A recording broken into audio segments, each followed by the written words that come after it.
There's also what's called a belief system inheritance, where we inherit these subconscious beliefs from our ancestors and cultural lineage, even for generations. They say 7 generations back, right? Who knows? It could even be more than that.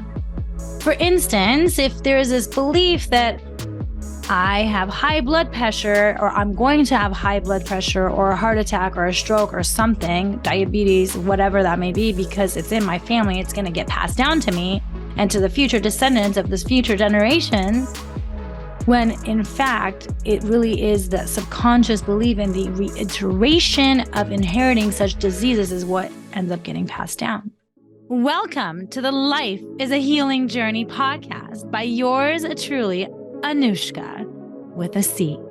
This podcast explores how you can create a true healthy lifestyle and live your life to the fullest in the face of any circumstance by healing and balancing your mind, body, spirit.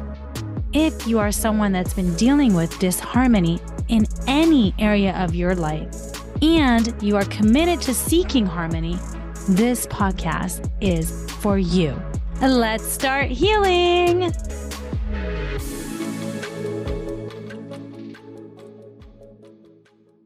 Today's podcast is focused on the body piece of mind, body, spirit. We've been told for years and years that genes determine our destiny and what diseases we develop in our life. Anytime you go to the doctor, one of the first questionnaires is to fill out the medical history of your family. I just did that this week, probably twice at this point. And it is commonly said that if your parents have had some type of disease or your grandparents and so forth, then you have to be careful so that you also don't get this disease yourself. I remember during my brain tumor healing journey, after receiving the diagnosis, I had heard about this whole genetic reports that you can get from 23andMe. And so I decided, well, let's just do the 23andMe DNA test, not just for the ancestry purposes to see where I am from in the world, which turned out to be 98% Iranian, Persian. I thought I'd have maybe some European and things. There was a little bit here and there, but it was 98% Iranian. Cool. So I definitely feel my roots there.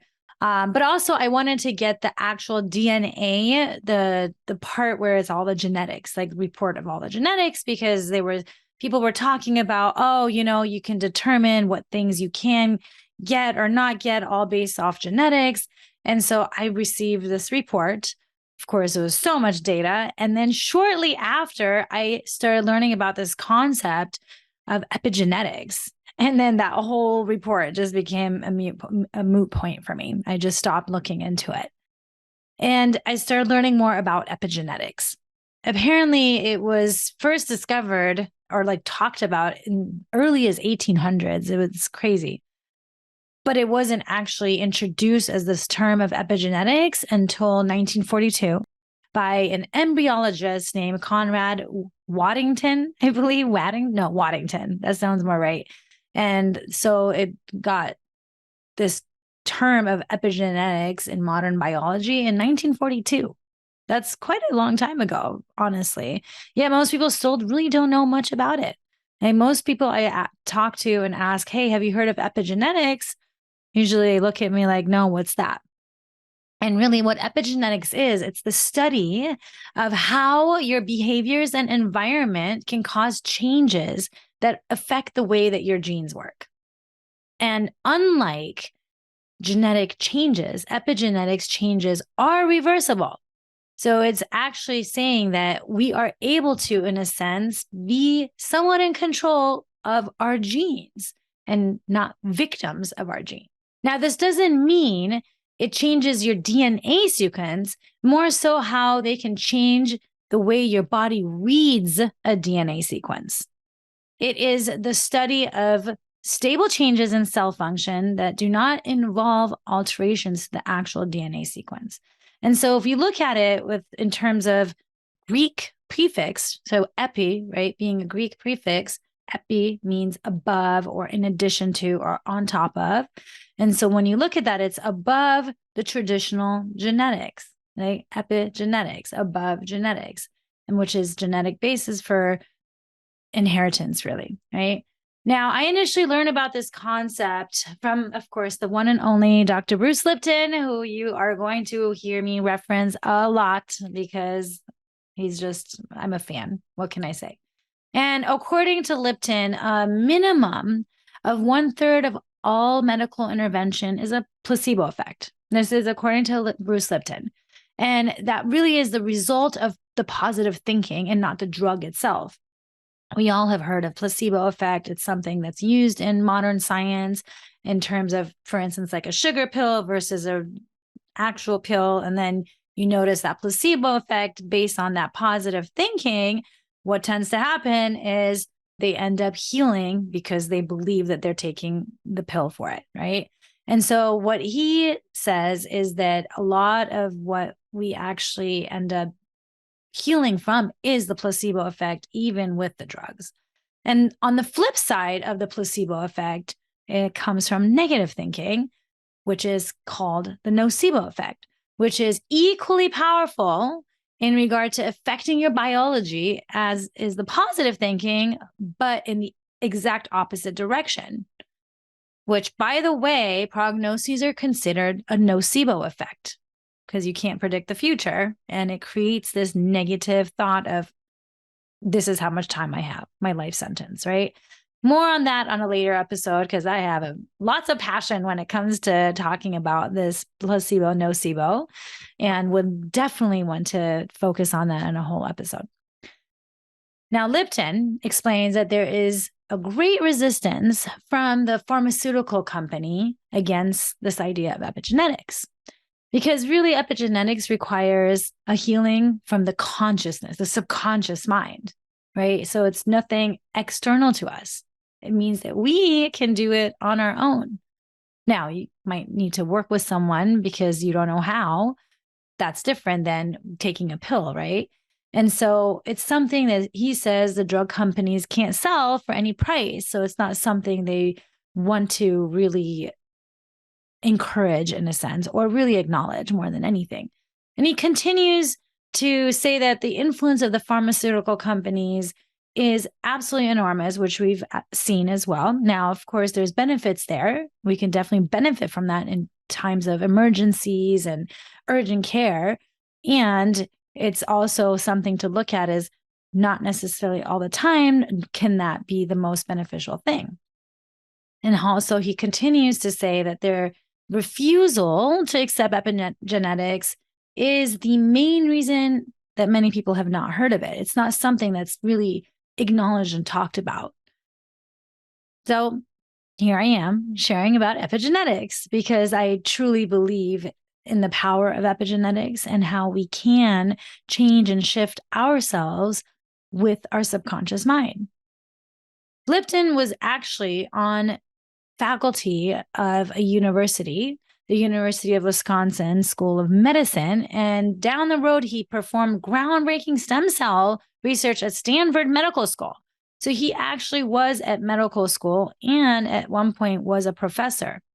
And when he was doing his research on this cloning of stem cells, that's when he was teaching at medical school at the same time.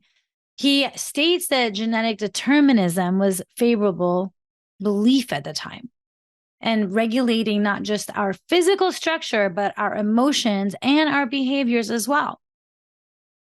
Now, here's the thing. It's not necessarily always 100% determined by our genetics, right? We have learned through our school and everything that we're taught that it's always genetics. Now, things are shifting, thankfully, and epigenetics is becoming a lot more popular. Genes were known to be the controlling factor of all characteristics of our lives, meaning that genes can turn themselves on and off. So what he was actually teaching future doctors is that genes are controlling our lives, which would be related to their patients, us, right? And this still continues to be a current belief in the Western world, in the Western medicine world. And as far as we know, we did not pick the genes we were given. Maybe on a soul level we did, but in general, we did not get to have this choice to say, I want this gene. I want brown hair and dark eyes and freckles and things, right? Now, as of now, because who knows what the possibilities are with science and technology in the future, maybe one day we're going to say, hey, I want to change my gene and have hazel eyes. Who knows? I mean, they are creating babies in labs at this point, if you haven't heard, right? So who knows? But at this point, we cannot make that change in terms of a characteristic. So if you don't like your characteristics, you can't change that gene, right? Like you can't all of a sudden say, hey, if I have contacts, I like magically want to change that to 20/20 vision. Now, again, who knows what's going to happen in the future at this point, and this is the key. So this really leaves us with this unfortunate conclusion that we are victims of our heredity, not just on a characteristic level, but behaviors and diseases and all else. Meaning that if there is cancer running in your family, well, then anticipate that their gene for cancer is going to affect you as well. And you're going to have cancer or cardiovascular disease or Alzheimer's or whatever there is that's a hereditary issue, which leaves us powerless in controlling our biology because the genes control it by turning on and off. And we have no control over them, according to this. So it makes us victims. And from what I've read, this is actually the reason Bruce Lipton says he resigned as a professor of a medical school, because he could no longer teach what he didn't believe. And he didn't want to teach about the epigenetics because it was frowned upon and almost taboo back then. It was something that wasn't well researched at the time. Of course, nowadays, a lot more around that. But back then, I mean, imagine in the 80s, right? This is when he was working on all these studies. It's like how old I am, 81, right? Is the year I was born. So I think that's around the time he was working on all this. And really, genes don't determine who you are, but rather a blueprint that can be turned on based on your subconscious belief system. In other words, your belief activates your genetic makeup. So if you have a different set of beliefs, those genes never get activated. It is us turning them on or off.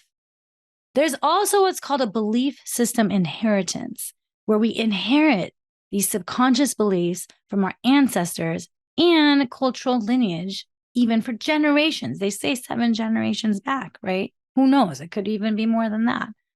For instance, if there is this belief that I have high blood pressure, or I'm going to have high blood pressure or a heart attack or a stroke or something, diabetes, whatever that may be, because it's in my family, it's going to get passed down to me and to the future descendants of this future generations, when in fact, it really is that subconscious belief in the reiteration of inheriting such diseases is what ends up getting passed down. Or it can actually, which is even more interesting here, it could actually be the behavioral way of being, such as, for instance, not fully opening your heart and suppressing emotions that have created this pattern of closeness in a sense, and where that in return creates high blood pressure. And this high blood pressure runs in the family, but it's not because it's high blood pressure. It's because of the way of being, the behaviors, the suppression, maybe the pride, whatever that may be, that's causing the body to have high blood pressure, which is giving a signal and message to us to say, open your heart, be vulnerable, stop suppressing your emotions. And these are things that haven't fully been talked about. According to Louise Hayes, you can heal your life bug. Actually, if you look up blood pressure, and then you look up, there's high and then there's low. For high blood pressure, it says that there is long-standing emotional issues from the past that have not been resolved. And that is a subconscious belief behind blood pressure, high blood pressure, that is. Low blood pressure is something to do with having something around childhood and not having love around childhood. I didn't look that one up, but I remember something around that. So when you look at these kinds of things, there's all kinds of different metaphysical anatomy types of books that can give you references as to what physical symptom you may have and what the subconscious belief is around it. And when you look at the subconscious belief around that, then you can actually see, oh, that subconscious belief is something that was passed on from my mother, my father, grandparents, whatever that looks like, which creates the dis-ease within the body because it correlates with whatever that subconscious belief is. Now, of course, it's also the environment that we are raised in that can contribute to this. Because like I said, when you have these similar behaviors rooting from that same subconscious belief, then of course, something like that is going to show up in terms of a physical symptom for you as well. So this new type of science is growing in popularity, and it's amazing for this, what it promises in the scientific world, to have us be able to really heal and change ourselves based on these new discoveries. It works to see the true potential of the human mind and really the cells in our body, which is amazing because we're only scratching the surface right now, barely scratching the surface. Because our subconscious mind is so powerful beyond what we know. Sub means below, right? So below the conscious mind. And as I've mentioned in previous episodes, neuroscience actually has done several studies that show the subconscious mind is running 95 to 99% of the time on autopilot. And the conscious mind is only 1 to 5%. We form these perceptions from our beliefs about the world, about others, ourselves, which then develop into certain behaviors. And when we develop these perceptions, we do so through our 5 physical senses and energetic senses. Energetic senses being intuition and whatnot, which will be a whole nother episode. But the physical senses include, as you are familiar with, right, our vision, hearing, smell, taste, and touch. So when we have these different senses, or you may not have all of them, yet you still get your own sense of perceptions based on your senses. That's how you experience life. The subconscious mind is where your habits come from as well. So all the habits we have is just recorded into the subconscious mind where we're on autopilot, right? Habit is autopilot. When you're driving from A to B, at this point, if you've been driving for a while, then you're on autopilot. You don't actually have to think about it. Like when you first started driving, when you had to be very focused and conscious, right? Now you're subconsciously just driving. And this also, by the way, of course, subconscious mind, one of the primary jobs of the subconscious mind is to monitor your body's involuntary functions, like the breathing that we've talked about, heart rate, digestion, all these things that we're not even aware of are happening within our body. We have zero awareness. Imagine if you had to constantly be aware of everything that's happening internally, then we probably would have no other life, right? The subconscious mind also thinks literally and timelessly in the present moment. And this is why your thoughts can impact your emotions, because they take you out of this present moment. You might be right here enjoying a cup of tea and watching the palm trees outside. Like I'm looking at outside my window right now, talking with you all. And then if I were to just sit here and have a thought, and then that thought had some kind of experience from the past, for instance, yesterday, having had some issues coming up in terms of thinking I was supposed to get this hysteroscopy surgery, and then come to find out they didn't communicate with me because they forgot to say the word consultation. And I really thought I was getting surgery yesterday, and I completely changed all kinds of things around. And so after the fact, for hours, every time I thought about it, I still would get really angry as if it was in the present moment.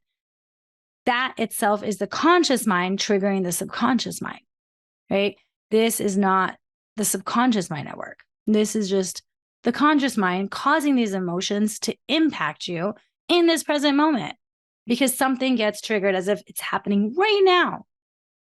Whereas our subconscious mind has these limiting beliefs that are constantly running in the background. And unless something happens to trigger us or we start having thoughts to trigger us, it doesn't necessarily have to be thoughts either. It could be something external to us. For me, this is my thing, right? So if someone that either in a way thinks that I am stupid or implies that I'm stupid or is doing whatever it is, if it's something around, I think that you think I'm stupid, when that comes up, then immediately I get triggered. Now, I've worked a lot on this, by the way, and I've become very aware of it and I recognize it and I'm able to jump out of it real quick. It takes a lot of practice to do that and recognizing and awareness, right? It's always about awareness. Otherwise, this operating system of ours, the subconscious mind, is going to continue to run on its own. That's just what happens. And a lot of times we don't even have awareness of it, which then causes our behaviors to be formed based on the subconscious mind on top of the genetics, right? Epigenetics. So subconscious mind, whatever's running becomes a belief, which is on top of the genetics. This is just how the body works. And of course, mind-body connection, right? We're talking about body today though. And that's part of our body, the way that our genetics are. And I've read all kinds of studies that Bruce Lipton has done. This specifically, this one has led him to study cells in more depth. And it was a very fascinating study for me as well. It was just what really had me completely change the way I thought about genes and whatnot. And it was actually various cases of different families that had adopted children. And they all ended up having the same disease as their parents and siblings, these adopted children, right? Even though they did not have the same blood or DNA, they still got the same disease, right? And this to me was just mind-blowing. I mean, just think about it. They don't share DNA, yet multiple families with adopted children ended up experiencing the same type of physical symptom. That in itself tells you something. And it's when I completely became a believer that I am in control of my healing. That gives me the power to say, I get to heal my subconscious mind and beliefs and release suppressed emotions to be able to heal that which created whatever physical symptom that I had. And this is why now I guide my clients to watch the words as well when they talk about their families and what kind of symptoms and diseases and whatnot that they have had. And to just be aware that just because they've had it doesn't mean that you will too. It doesn't have to be that way. Of course, when I first started out working with clients, I did have a consultation with this young girl. She was in her late 20s from what I remember. And being that I was also a beginner, I shared some of this information with her, which I know triggered her, right? It was actually her best friend that wanted her to meet with me. And I could tell the girl herself was very resistant. She had gotten stomach cancer. And unfortunately, they had to take out her stomach. And then it had moved to, it had metastasized to, I want to say liver or colon cancer. I honestly can't remember. It was years ago and she didn't end up working with me. I just remember she was very resistant. She got triggered even while we were just chatting, and I was being open, allowing her to just say what was there for her to say.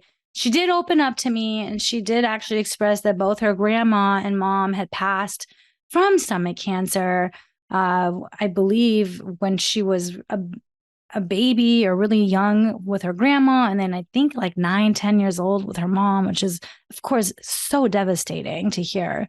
And so she straight said to me that I knew I was going to get stomach cancer. Like she was determined to get stomach cancer.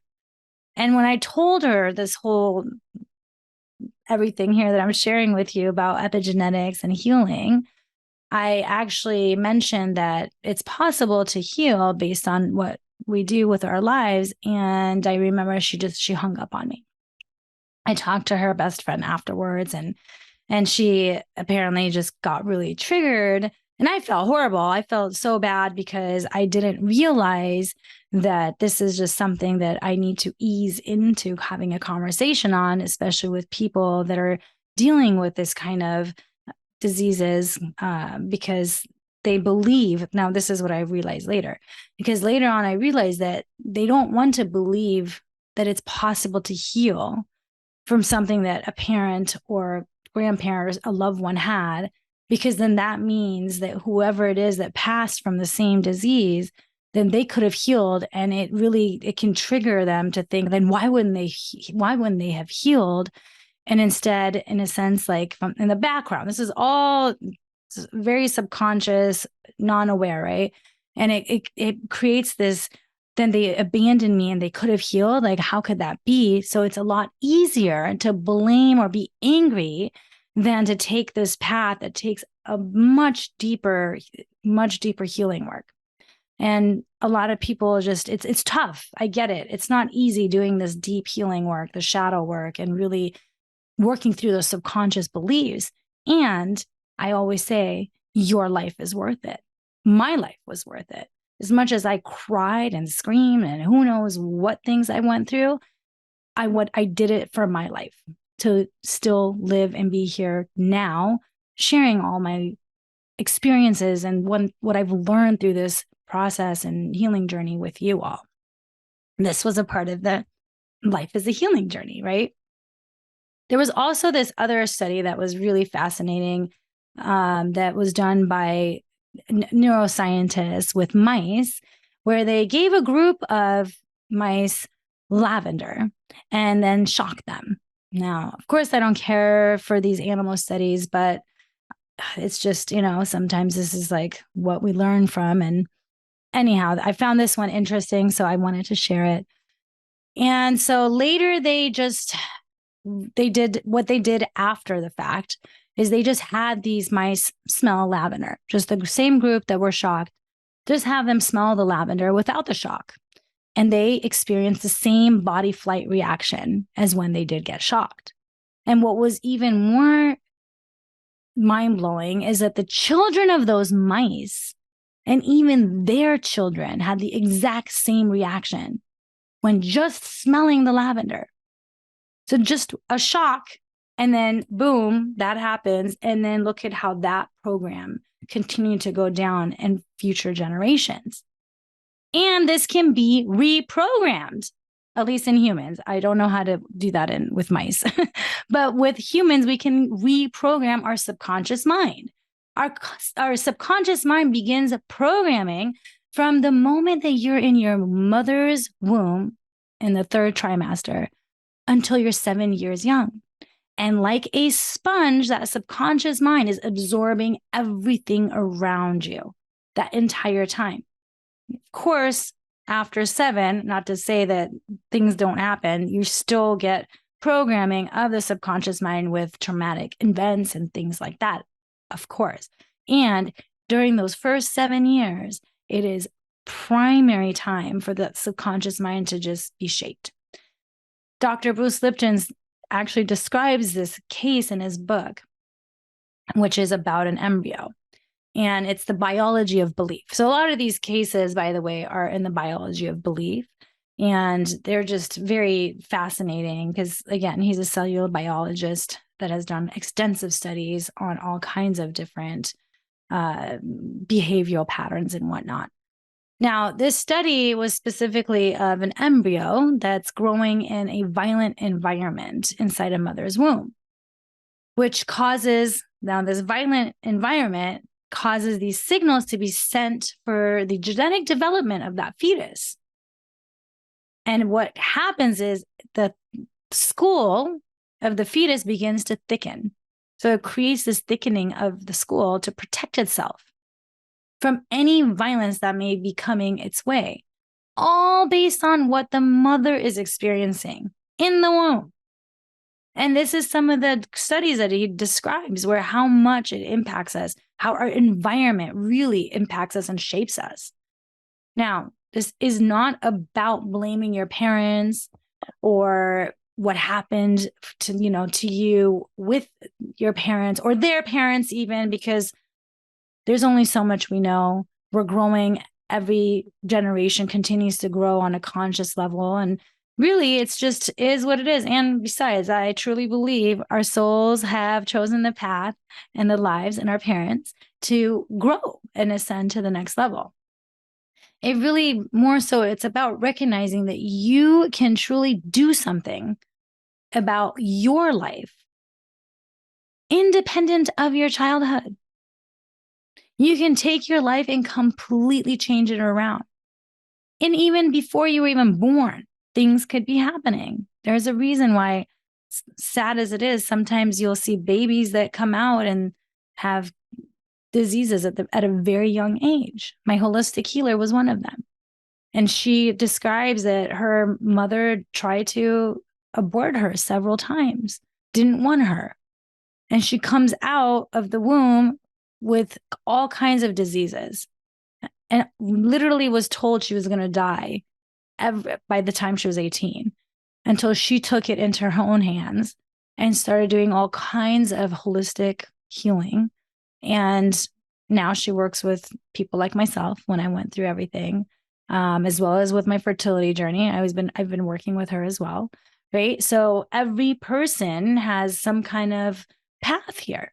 Had she not gone through all that and learned all the different modalities and knowledge and everything that you say, like she's heard of or done at some point, like had it not been for her own healing, she wouldn't be able to be that healer for other people, right?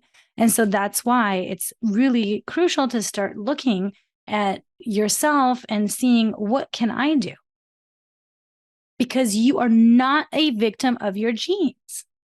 And this new biology of epigenetics takes us from the belief that we are victims of our genes, that we are these biochemical machines, that life is out of our control, into a completely different reality. A reality where our thoughts, beliefs, and mind control our genes, our behavior, and the life we experience. That it is in our hands to make some changes in our lives, to heal from within, to create this life as a healing journey, and peeling and healing one layer at a time. This biology is based on current and modern science with, of course, new perceptions added. And it's constantly evolving. It's always, science is always evolving. It's always evolving to the next level. And there's so much that we don't know. So much. To think that you know is to be naive. The more I learn, the more I realize how little I know. And really what happens is this new epigenetics is new. I say new because it's not, it's not even 100 years that it's been discussed, maybe 150. But it really takes us from victim to creator. We are very powerful in creating and unfolding the lives that we lead. Now, here's a ridiculous example. Imagine telling your boss, I'm not lazy. Don't call me lazy. I just want you to know it's because of my father. My father was lazy, so that's why I'm lazy. So what can you expect from me? My genes made me lazy. There's nothing I can do about it. Again, ridiculous example. And it's just something to have you see like how ridiculous it can be. Because unlike genetic changes, epigenetics changes are reversible without changing your DNA sequence, of course. And they can change how your body reads a DNA sequence. With epi, meaning above, as we said, then your genes are actually not in control of you and your destiny. You are. You are in control. This gives you control to create your reality and change what no longer serves or benefits you. This is huge, and it's why there are many that surpass their given prognoses and then are fully healed, like myself. And instead of looking at it as, well, what did you do? It's actually looked at as a miracle, which, sure, I'll take it. Miracle, magical, all of it. And it's possible for so many more people by really taking on this way of thinking, this belief system. We all can have daily miracles. And again, as Einstein, another favorite, he said, you can either live your life as if nothing is a miracle or everything is a miracle. It's your choice. What do you choose? And for the practice to integrate into your life, awareness, awareness, awareness. I'm always going to talk about awareness because awareness is 80% of changing your life and changing your patterns and behaviors. Begin noticing the times that you have said, I got XYZ from my mom. I got that from my dad. And really start looking into that and seeing, is this something that can be changed? If it's something you don't want, by the way. Of course, there's many things that I'm like, oh, I love that I got this from my mom or from my dad, right? And we're talking about things that you feel like you're stuck with, behaviors that you're stuck with. Any of that can be changed.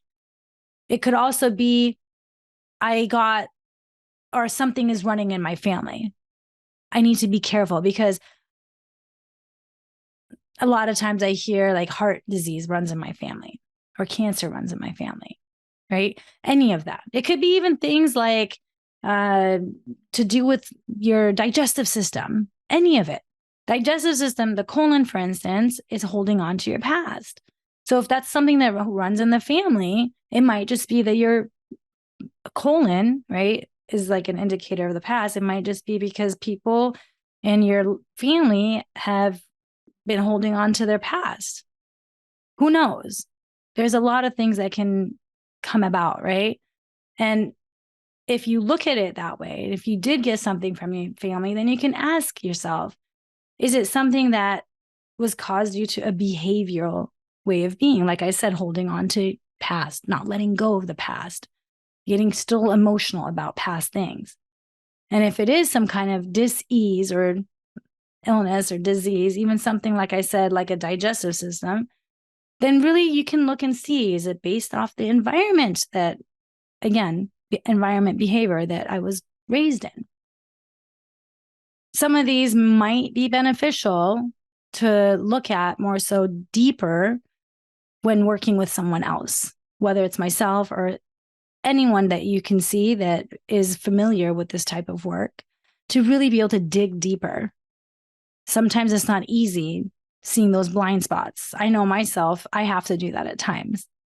So begin really determining where else you've become a victim of your genes. And as always, journal these practice areas somewhere that's easily accessible. For me, it's always Evernote because it's accessible on my phone and laptop and everywhere.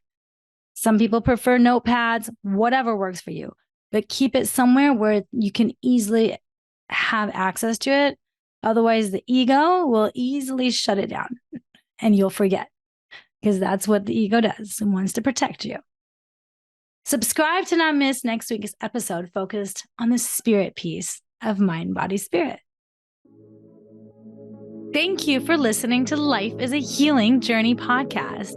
You are here to peel and heal one layer at a time, to live your life to the fullest in the face of any circumstance, while embracing a life filled with love, joy, and peace.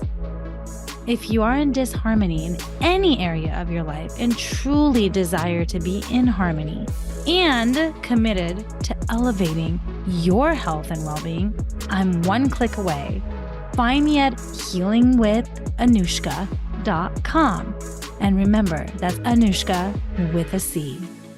And if you like what you heard, please subscribe and share this podcast with your loved ones. Get your healing on. Until next time.